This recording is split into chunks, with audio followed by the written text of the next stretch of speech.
the digital spy in my back seat. When I opened the door, two police officers were facing me.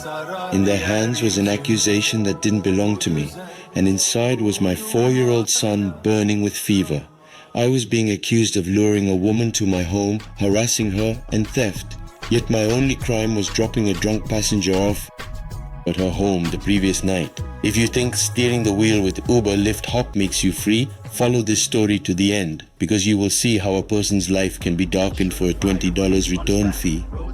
While the first lights of the morning hadn't risen yet, my mind had already started working. It wasn't a notification sound, but the invisible pressure of the gig economy that woke me up.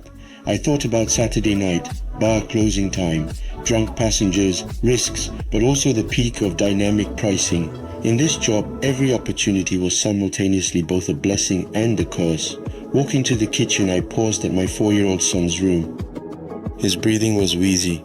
Seasonal transitions always struggled him, but this time was different. Warnings of an approaching storm were running on the television, both in the air and in our lives. I picked up my phone. The ads were the same. Be your own boss. Yet what managed me was a faceless algorithm. The app wasn't just a tool, it was my foreman. It watches, scores, and if necessary can fire you with a single button. This was called algorithmic despotism. I looked at my earnings. The numbers were good, but I knew the truth. When expenses were deducted, the hourly wage fell below minimum wage, gas, insurance, depreciation. While the state calculated how much the vehicle melted per mile, the app only told me, you won. Yet sometimes I returned home in the red. There was also deadhead driving.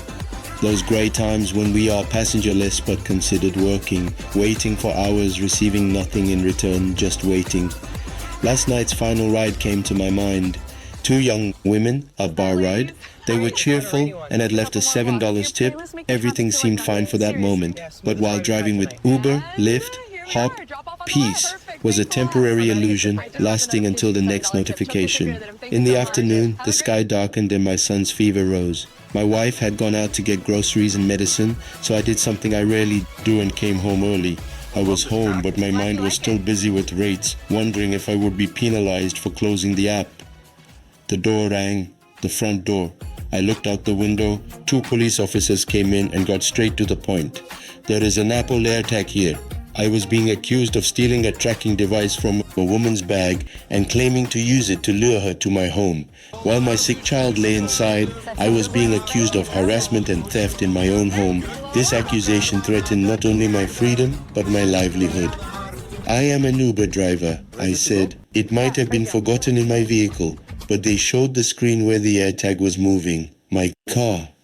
My wife arrived, and together we looked at the car. Under the back seat, we found a small metallic disc, an AirTag. It had clearly fallen during last night's harmless ride, but I had driven around with this digital spy all day unaware. The rules were clear. A driver returning a forgotten item had the right to receive a return fee, usually $20. That money meant medicine for me. It meant gas.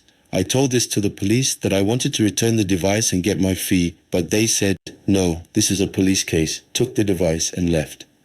My son was looking out the window and asked, Dad, are they going to arrest you? So I hugged him and said, no, a misunderstanding, but I knew the truth. The woman had used the police to avoid paying the $20. She already knew the location of the device, saying he was following me was cheaper than contacting me. The police, funded by taxes, had become a courier for a passenger to avoid a return fee. I wrote to Uber explaining the situation and asking for at least that $20, but the answer was a copy-paste silence. At that moment I understood this wasn't just something happening to me. This system was silencing us all one by one. An algorithm decision, an objection, a misunderstanding, and only silenced people remained. But I am listening. If you too have felt silenced or treated unfairly by an algorithm one day, leave your story here in the comments. I will read, I will listen, and by remaining anonymous, I will turn it into a narrative and story. Maybe we are individual data points, but if we come together, we become a story, a voice, perhaps a scream that needs to be heard now. What is your story? When morning came, my son's fever had dropped and the storm had subsided, but the one inside me hadn't. I didn't get that $20. The woman was probably telling her story laughing, and Uber was continuing on its way.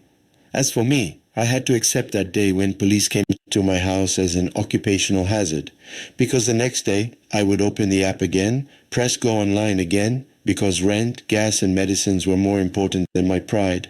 What was presented to us as freedom was actually precarious modern slavery under digital surveillance, liable to be accused at any moment. My phone lit up.